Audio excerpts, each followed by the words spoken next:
you have found no solution for it. You might be very amazed at the kind of results you get from taking that kind of point of view and relying on God. I think I've told you all that I was diagnosed as severely depressed and with an anxiety neurosis, severe. And he said, not responded to anything at all for many years. Definitely God did something about it.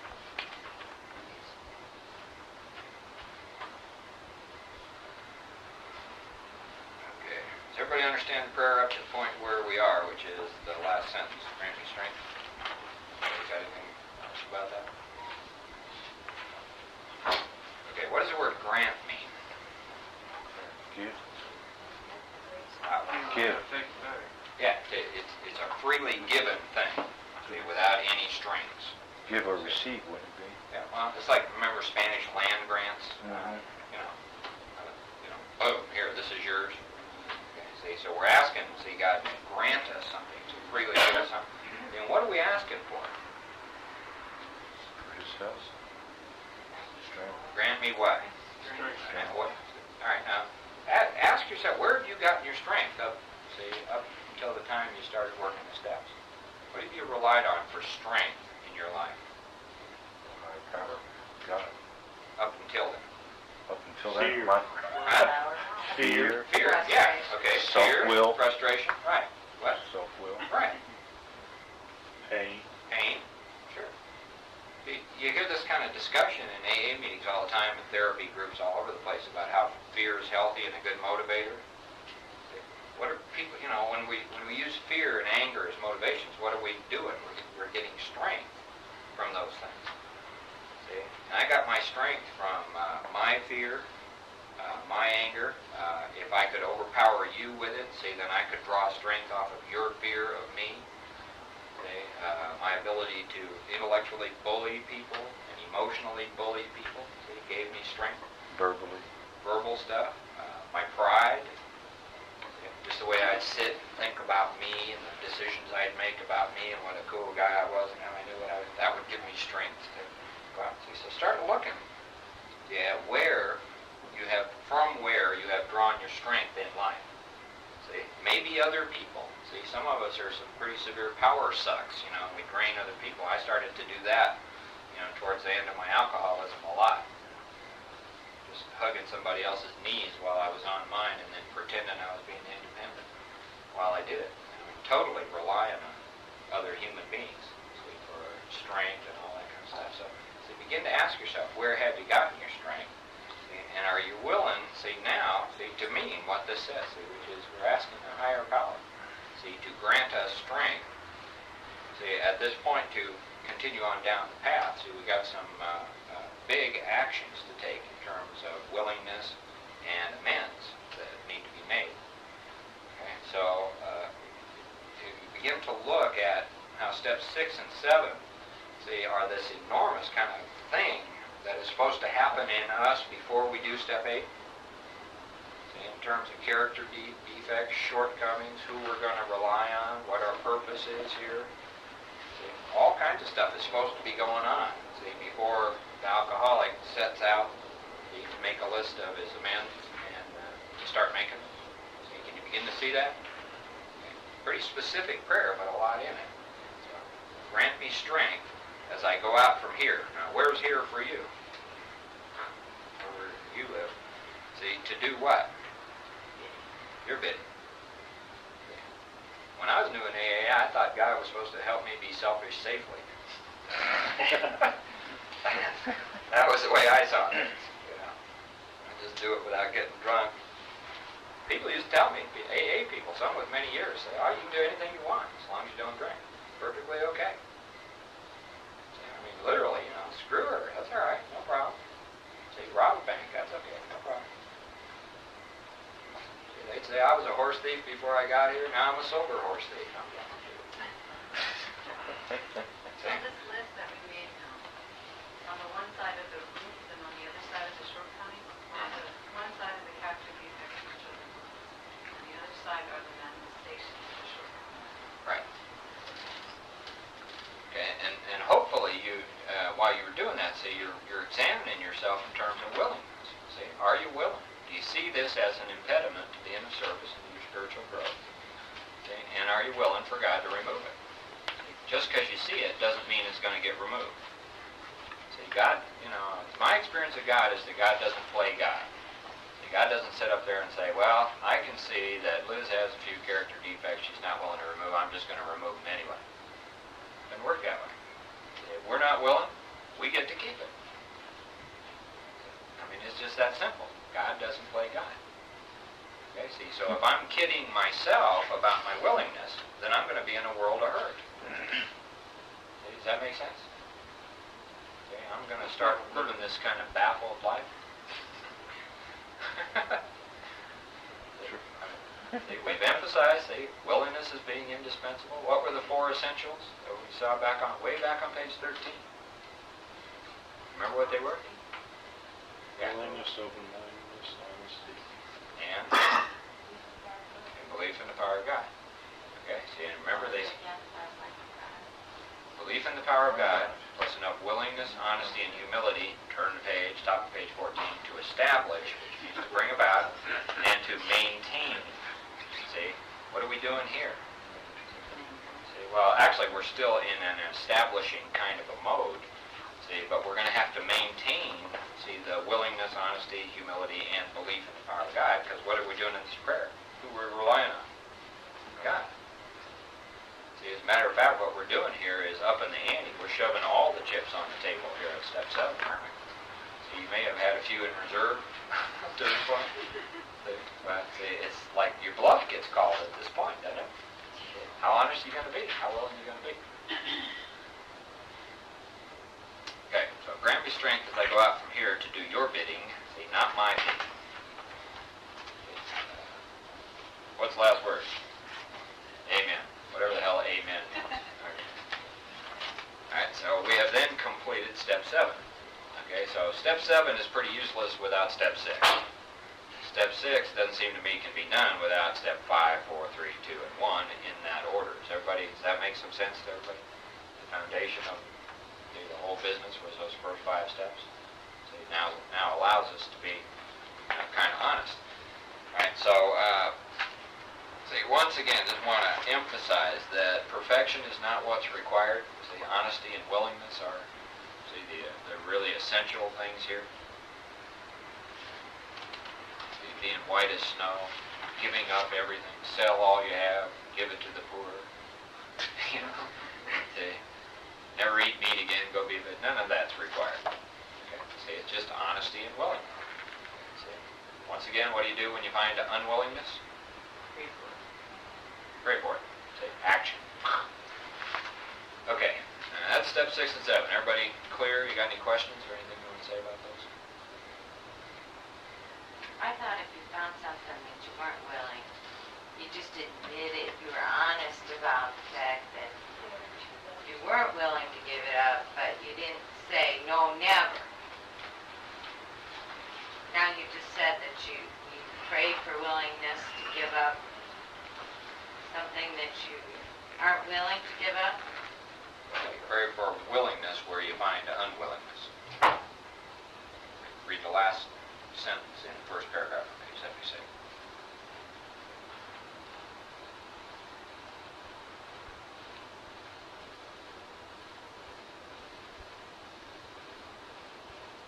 None of us are perfectly willing.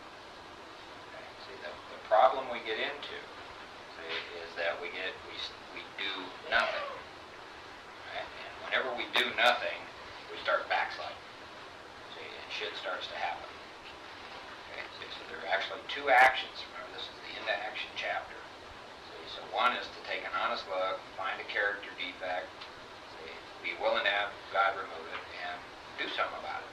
See, the other is to take the same honest look, find the character defect, and be honest with yourself as I'm not willing. Okay, now there's action you take on that. Okay, see, so either way, you have taken some action along spiritual lines. As long as you're willing to go that far, see, you're okay. No problem. Spiritual growth is occurring. Nothing says that you got to be perfectly willing to have your life be perfect. Because that's not chances are it ain't gonna happen in this lifetime.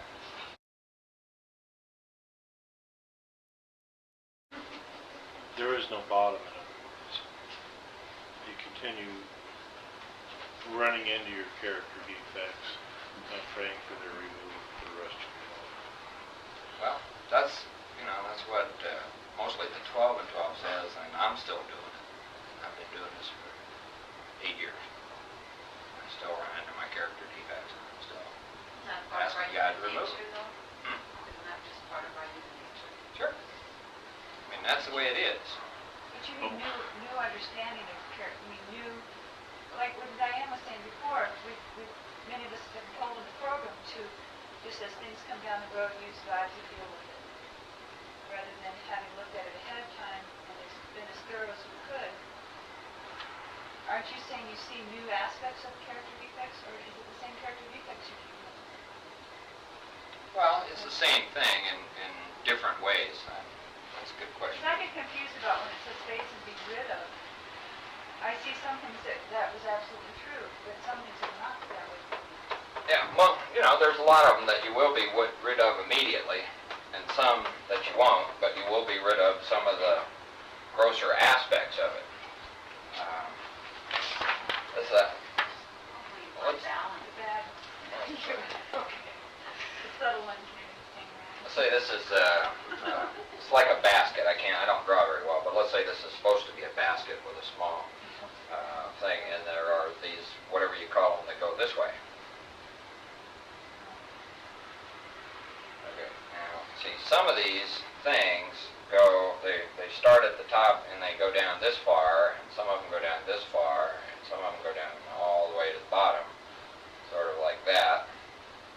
Okay, so you start doing your inventory, see, and working the steps, see, and you're going to find some things, see, you'll hit them.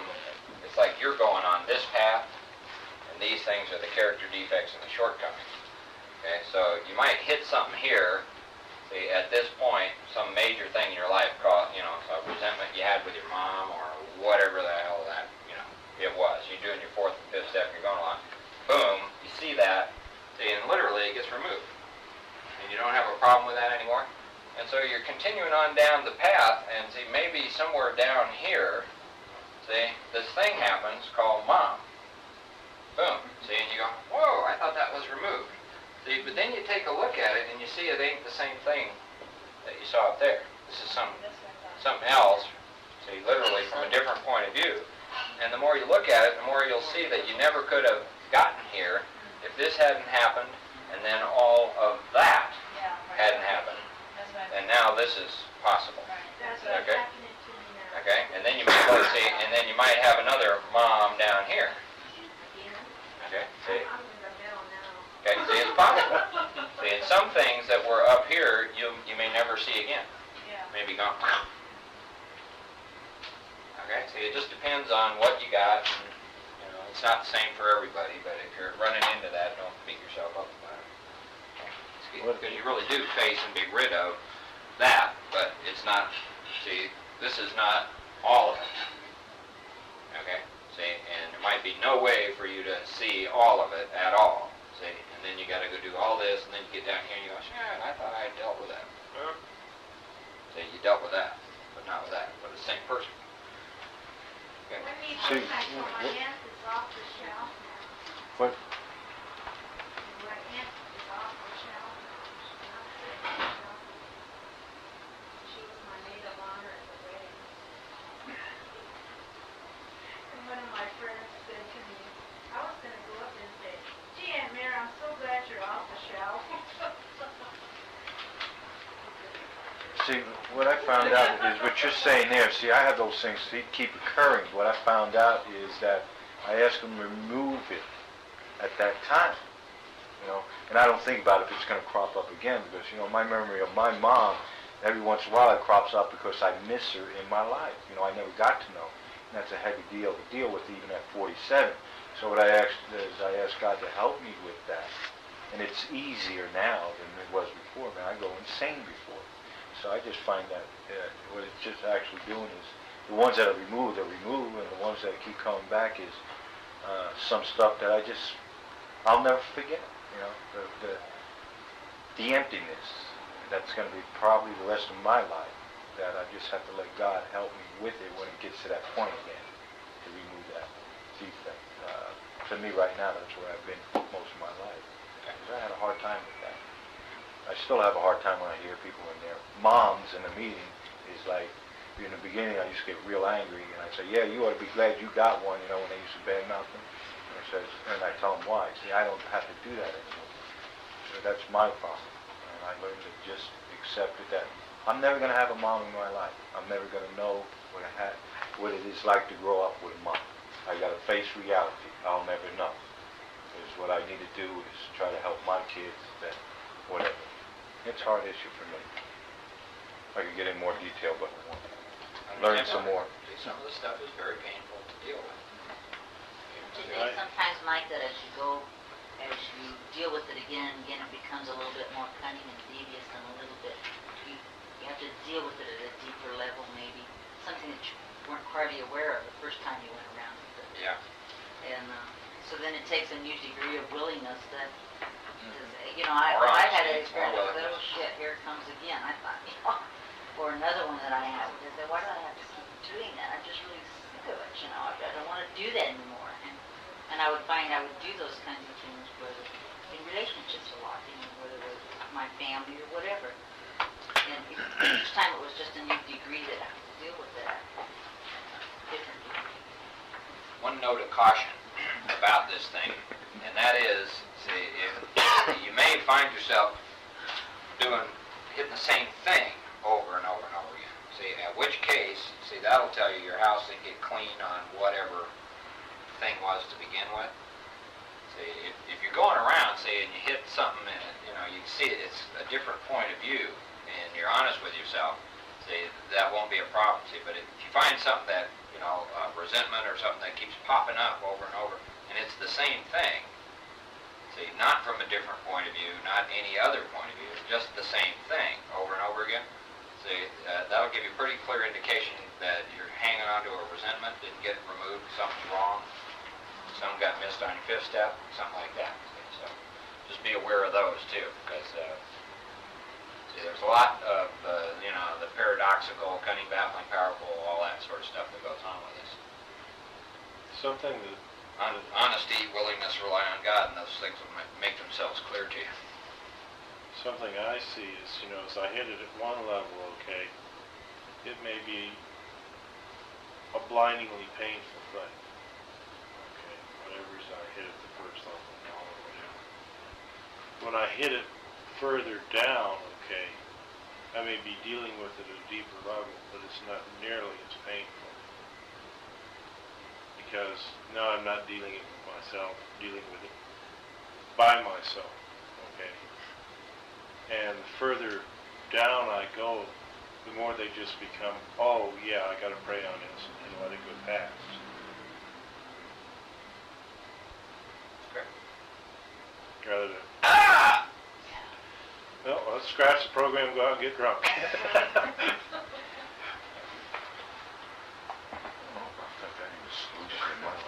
To me, that was one of the major freedoms that came as a result of the first 5 steps, was the freedom to literally do this. To really get in there and do some serious house cleaning in terms of steps 6 and 7 and 8 and 9. Without doing, like Dave said, having to run and hide, get drunk, justify and rationalize and all that kind of stuff. Really did begin to grasp that I could rely on God and that this was doable as long as I was willing and honest. But it's pretty neat. When I was looking at it as some of the rewards that are coming from the program, could you imagine trying to do a 4-step and you were still drinking?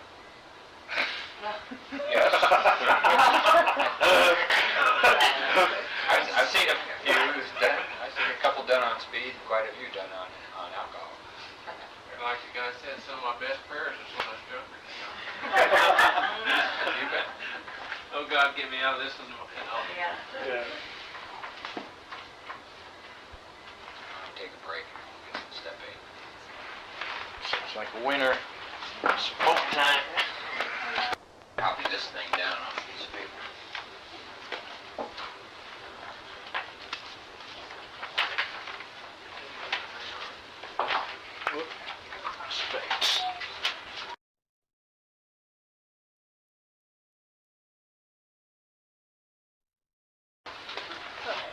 gotta do some writing. Yeah, that's, Oh, I was gonna mention something to you, Joe. here, Okay. You don't have to do any writing. Why? wait then. Do some recording. No, I don't have any copies of these. No, I mean, and then record what you want. Deal with it. Yeah, that's okay. Yeah, I know. Okay. I already know. But I need to start learning how to do something. Except I can't read that. Is this a checklist? This is going to be for the 8-step list. Here, Daniel. Okay. I got one more here somewhere.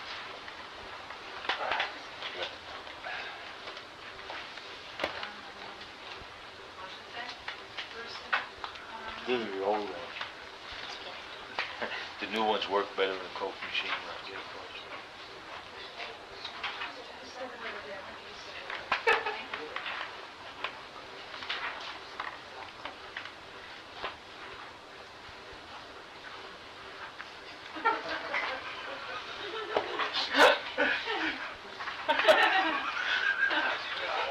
Another one of Dave and Jim. It's just funny, don't you? It never ends. Oh, this is good. I don't want to.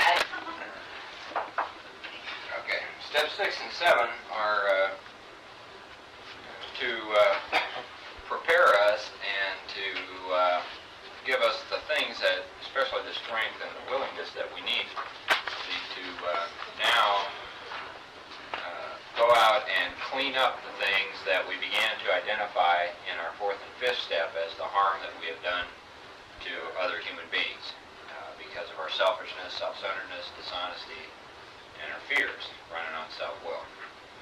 Okay, so middle of page 76 it says now. See, notice how that word now, see, it keeps popping up here. Seen it about 5 times already on this page. Now, now, now, now, now. See, when? Now, now, now, now, now. Okay, so now we need more what?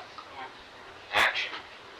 So the assumption there is that we took some action on step 6 and 7. Okay, we took an honest look at our character defects and our shortcomings. See that we know where we're willing and where we're not. Okay, we've asked God to remove what we are willing. We understand that it's going to get in the way of our service. See, take one more look at your step 6 list, if you would, okay, and ask yourself, see, if those things on that list are going to get in the way of you making amends. Pretty clear? See, do you see? So, can you see how step 6 and step 7 are pretty necessary, see, before any kind of, real willingness and real understanding of amends can begin to happen for us? Okay, so now we need more action, without which we find that faith without works is dead. Okay. Now, see, the works. A lot of people I know in AA think the works have to do with hugging people and going to meetings and da da da da. See, and that's all good. See, but that ain't the works that the book talks about. See, we're talking about a clear-cut course of action. See, that we are on.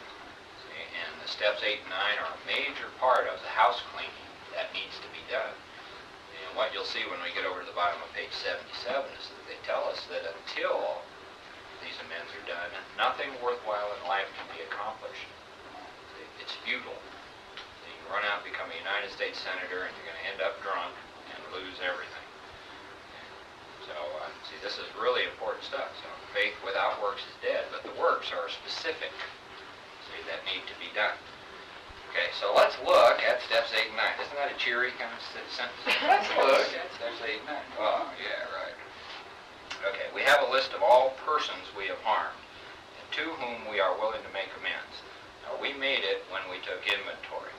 All right, so let's go back and look at where we did that. So if you go back to page 67,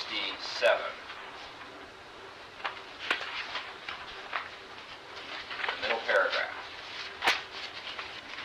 The discussion here is column 4, the resentment inventory. It says, referring to our list again, putting out of our minds the wrongs others had done, we resolutely looked for our own mistakes. Where had we been selfish, dishonest, self-seeking, and frightened? Though a situation had not been entirely our fault, we tried to disregard the other person involved. How much? Entirely. Where were we to blame?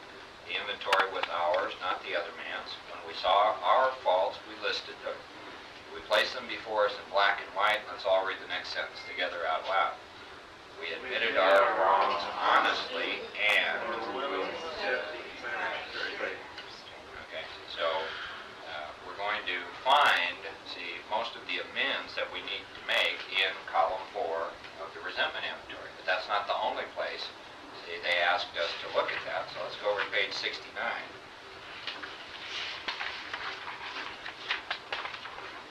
Go down to the last paragraph where it says, whatever our ideal turns out to be. And what kind of ideal are they talking about here? See, in terms of sex, sexuality, and relationships. Whatever our ideal turns out to be, we must be, what's the next word?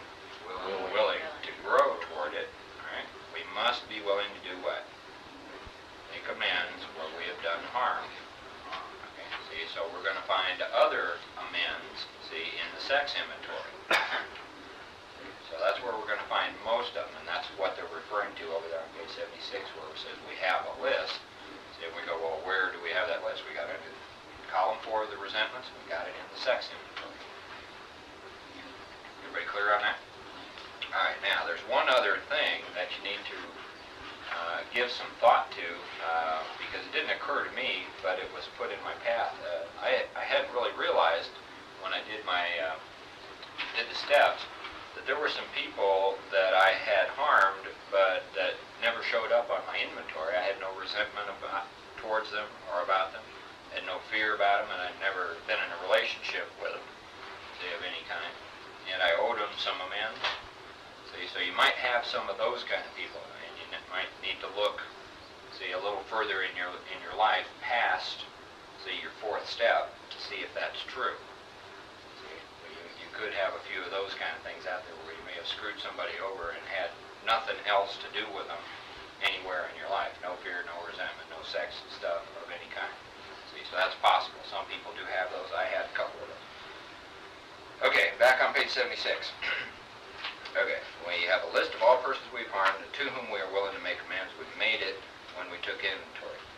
We subjected ourselves to a drastic self-appraisal. Okay, now looking at that paragraph on page 76, do you see anything there that looks like what I have up on the board? There's nothing there, right? Everybody pretty clear about that? See, so you can use your 4th step to do your 8th step, see, if you want to. Some people do that. See, this particular thing I learned from Joe and Charlie in the Big Book seminar. See, and this is the best way I have ever seen, see, to list our amends and have them in front of us in one place and to understand where we are in terms of willingness. So that's why I'm going to show it to you. Once it, just like that thing that I showed you with the 6th step, see, there's no instruction here, see, to make something that looks like this. See, so this is just one more way, see, that you can get clearer about it. See, I strongly suggest that you do something like this. Okay, see, so what you do is make a thing that has 6 columns on it. The first column is the person. The second column has 2 things in it, which is the harm I did them and the amend I owe them. See, and now I know who the person is, what the harm is, and what the amend is. Okay, and I'm going to list all of those, see, and then I'm going to go back through it because the step tells me that I make a list of all people I've harmed. See, and what's the second half of the 8th step? You don't remember, go back and look, page 59. And became willing, see, to make amends. See, we have emphasized that willingness is what? Indispensable. All right, now, see, just in the same sense that it's not likely we're going to be 100% willing to have all of our character defects and shortcomings removed, it isn't likely that we're going to be 100% willing, see, to make all of our amends. See, we probably still have 1 or 2 where we're saying to ourselves, that son of a bitch needs to die. See, he doesn't need an amend from me. Okay, see, so if you got some of those, that's okay. This is a way to take a look at it. All right, so how do you do this? You just draw a thing that looks like that. You go through your 4th column and your sex inventory, and let's say you got a guy named Phil over here, and the harm is stole 25 bucks. Okay, or some amount of money, whatever it is. What is the amend I need to make? I need to ask myself that. Say, well, pretty obvious that I need to repay the money. Then I need to admit my fault here. I may owe this guy an apology, but there are circumstances where that isn't always the case. So I certainly need to repay the money. I certainly need to admit what I did, face up to that, look this guy in the eye, pay him the dough, see, and I may or may not need to apologize, but these are things that you need to look at and see what is the amend that I owe this guy. Okay, see this, once again, we're not trying to write War and Peace here, we're simply trying to extract, see, some information from what we've already done, see, and put it all in one place, see, so that as we, see, go about doing our 8th and 9th step, we can keep track, we can see exactly where we are, see, at all times, and we're not living in some kind of la-la land about it, so you have it all in front of you, you just cross them off as you get them made. Okay, so you go through your inventory and so you put the person, the harm, and the amend that needs to be made. See, if you're not sure what the amend is, make a little question mark there, so you can talk to your sponsor or whoever you're working with, see, about, see, what goes on, see, what needs to happen. See, sometimes we are not clear what amend we need to make. See, you may also turn up some things, see, where you really don't even owe some amends, but see, that's going to depend on your own look and your own honesty. Okay, so that's up to you and God as you understand it. Okay, so once I have all that down over here, now I'm going to go back, see, and I ask myself, see, where am I in terms of willingness to make this amend, see, to Phil? See, to give him his 25 bucks and to go see him and to admit that I did what I did and make my apology. Am I willing to do that now? Nah. Screw it. Well, does it look like I'll be willing to do it maybe in a little while, a little later? Yeah, probably. Just not today. All right, see, so I put a check mark later there. Okay, the next one is, whatever it is, I ask myself, will I make that one now? Yeah, I'll make that one now. Okay, and you just go through, see, and you'll find that you probably have most nows, a few laters.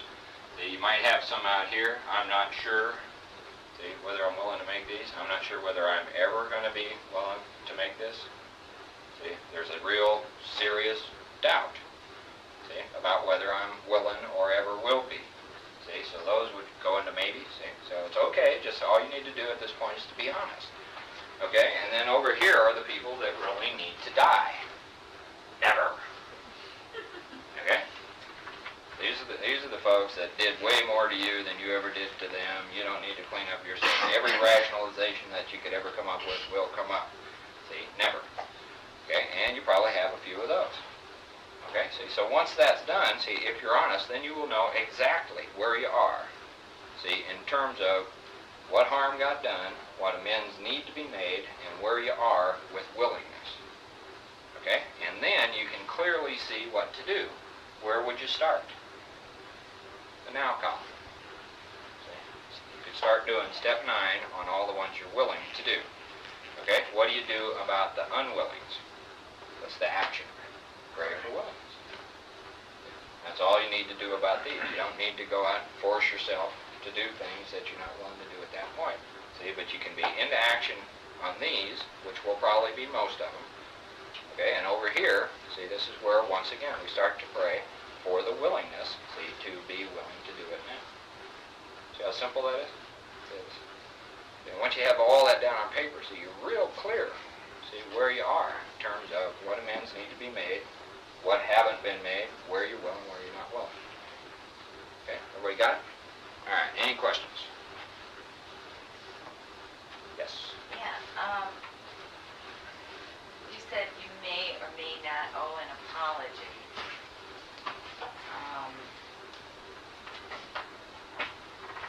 That's unclear to me. It seems to me, when you're asking for forgiveness, for your behavior or the wrongs you've done,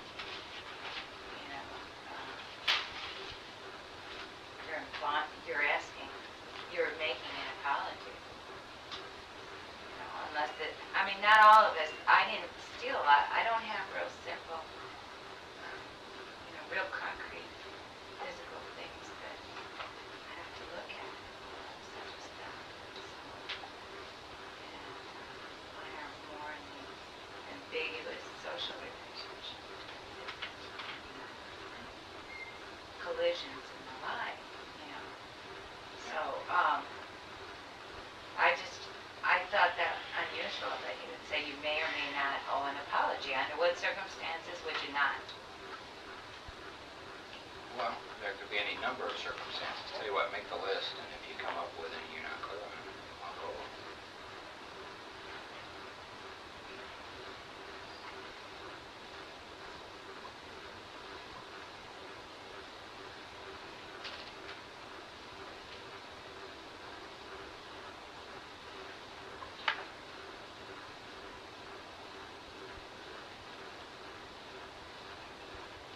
Anybody else got questions about how to do this? Anybody not want to do it? How would you handle something that you, I ran out on the field of a store that was like a Lerner's or that type of store way back in California. And I just never paid it. And years later, I find myself in the program and the store has since closed and dissolved. Whatever, but I was on the book. I found a way to do it, but how would you? Well, there are a lot of different ways to handle things like that, all of which would start with realizing honestly facing whether an amend is makeable or unmakeable. Yeah. See, there are some debts that can't be paid because the people are dead, the companies are out of business, all that kind of stuff. Okay. See, the real thing with all amends has to do with willingness. And at the point where you're totally willing, see, then what you can do is ask God, however you understand God, for direction about this. See, sometimes there's absolutely nothing to do. I've seen that kind of stuff happen a lot.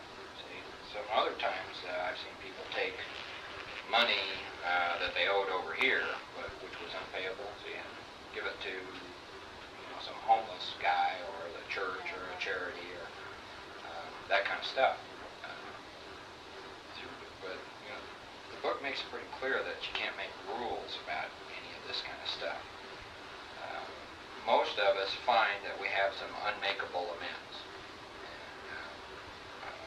For example, I owed my mom amends for a lot of stuff that I had done to her over the years. And, besides going and talking to her, see, and doing the direct verbal thing, see, which took an hour or whatever, and then was just kind of an ongoing thing. See, that didn't cover it. See, I really owed her some amends. Now, she's sitting there drinking. See, she got really no interest in sobering up, AA, God. She doesn't want me to mow her lawn. Nothing. There's literally nothing else I can do except be honest with her. Okay, see, but it didn't clean it up for me. See, I knew that I owed some amends for stuff that I'd done. So I started praying about it, and what happened was that people, just like my mom, women, see, started coming my way. See, in Alcoholics Anonymous. And I had many, many opportunities to be of service to folks just like my mom. And it was very clear to me, see, that I was getting to make the amends that I knew I needed to make to her, but couldn't, see, to these other people. And that's just been an ongoing thing, see, ever since I took my inventory. See, my relationship with my mom is cleaned up, cool, works great. And I don't have any shit about it anymore. So, people used to talk about amends when I was doing AA, and they would say, you don't need to make them, write a letter to the dead. It's just all kinds of stuff, see, which didn't cover it. See, I knew it didn't cover it. I needed to do something. See, and what I discovered was that the promise is that God will provide what we need. See, and what I needed in terms of a number of my amends, my mom, my grandmother, see, a few other things, it was the opportunity to make these amends that I couldn't make directly to those people. See, and folks were sent my way in and out of Alcoholics Anonymous to be service to her. And I knew it. See, I was clear about it.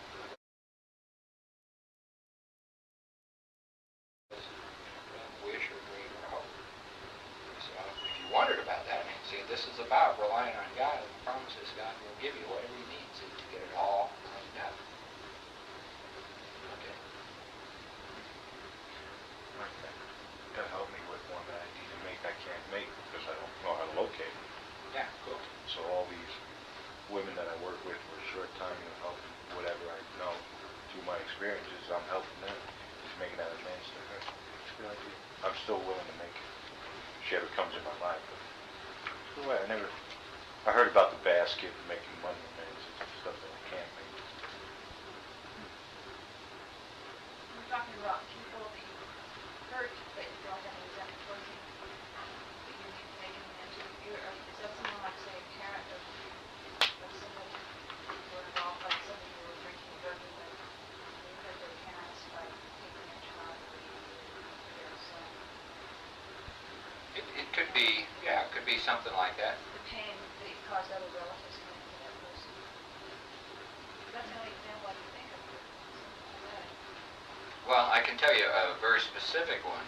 When I moved up to Sacramento, I got a phone call from an old high school friend named Barbara, and she was married to one of my best drinking buddies in high school.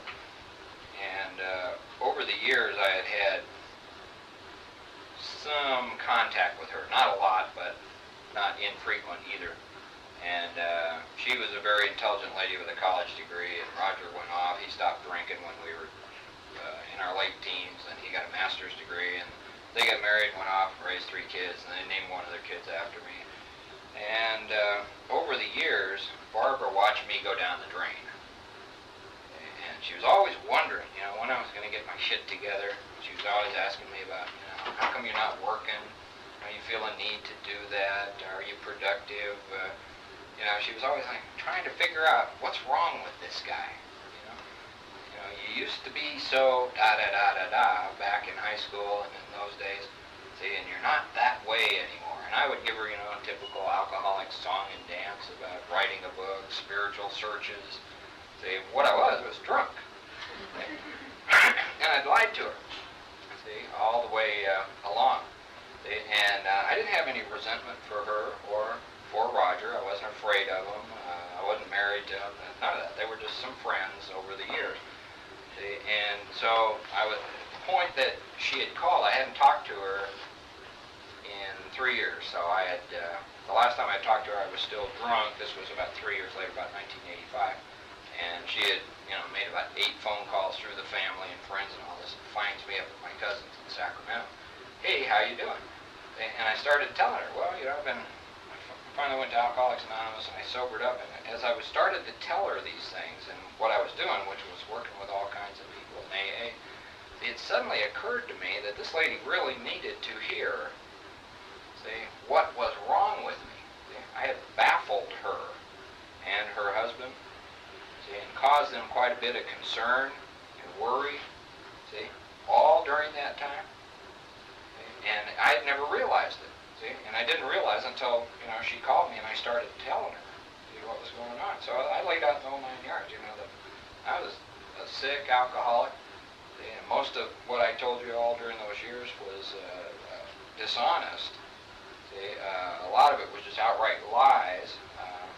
I was covering up my drinking, but I really didn't even understand what was wrong with me in those days. Like, I couldn't have no way to explain it to you or to anybody else. And I just laid it all out, and she went, oh, great. See, and I could see, boom, see, it cleared up a cloud, see, that had been like hovering in her life, see, for quite a long time. See, and I was able to tell her all about Alcoholics Anonymous, what I was doing. She says, you're still not working? I go, no, I'm not working, but I'm well employed. She goes, oh, well, that's really cool. I hope you do, da-da-da-da-da. And she hung up, see, and boom, it cleaned the whole deal up. See, and I'd never even been aware that I owed them that amount. See, I didn't apologize, see, for what had gone on. So I just told her the truth. See, and she's like, yeah, great, cool. So, there are a lot of those kind of things that happen. You may find some, say, on your fourth step and in your own experience, where you may need to help somebody understand what was going on.